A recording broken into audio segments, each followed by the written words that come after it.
na watoto wao. Muamala mzuri na jamii ni mzuri zaidi, kwa sababu kuna shida mbalimbali ambazo jamii inaweza ikapata au familia inapata, na jamii ndio inatakiwa isaidie familia hiyo. Na kingine ni kuwa mtumwa. Sometimes unatakiwa unakuwa mtumwa katika jamii. Mfano, kuna jambo limetokea, una uwezo wa kulisaidia lile jambo bila ujira wowote. Unajitoa katika lile jambo nini? Kwa ajili ya kutengeneza na ulinzi na msingi wa maisha ya watoto wako, kwa sababu mtoto anapokuwa katika tumbo la mama anakuwa ni wa mama. Mtoto akishatoka katika tumbo la mama, mtoto yule anakuwa ni wa jamii. Kwa hiyo ili jamii iweze kukusaidia katika aina moja au nyingine katika malezi ya mtoto wako, ni lazima wakati fulani uwe mtumwa.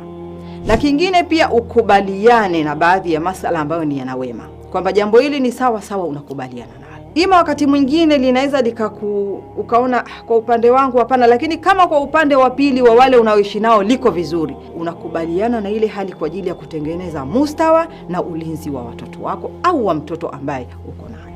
Mzazi anapokuwa, haswa mama, amepitia machungu mengi katika maisha yake ya ndoa, mpaka inakuja kufikia ile ndoa yake imekufa, amebaki kuwa sasa ni single mother, mama mmoja, tuseme single parent, mzazi mmoja. Asichukue yale maumivu yake, hasira yake, mateso yake kuyahamishia kwa watoto kwenda kwa baba.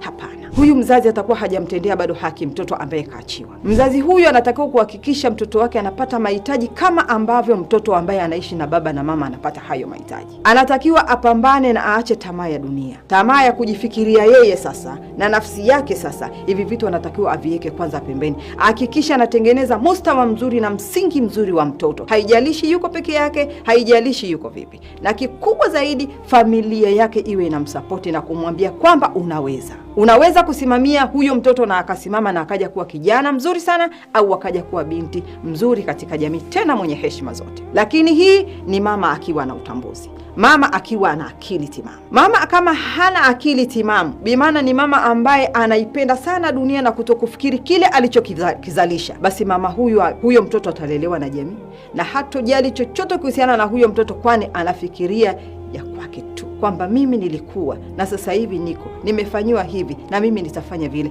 Huyo si mama. Mama bora ambaye ameachiwa jukumu la malezi ya mtoto, mama huyo anataka kuhakikisha msingi imara wa mtoto wake unasimama. Asichukue chuki zake akaenda akazihamishia kwa mtoto, akaanza kumpa kitabu, baba yako ana moja, baba yako ana mbili, au mama yako ana moja, mama yako ana mbili. Hali hii humtengenezi yule mtoto tena kuja kuwa mtoto anayetegemewa katika jamii, bali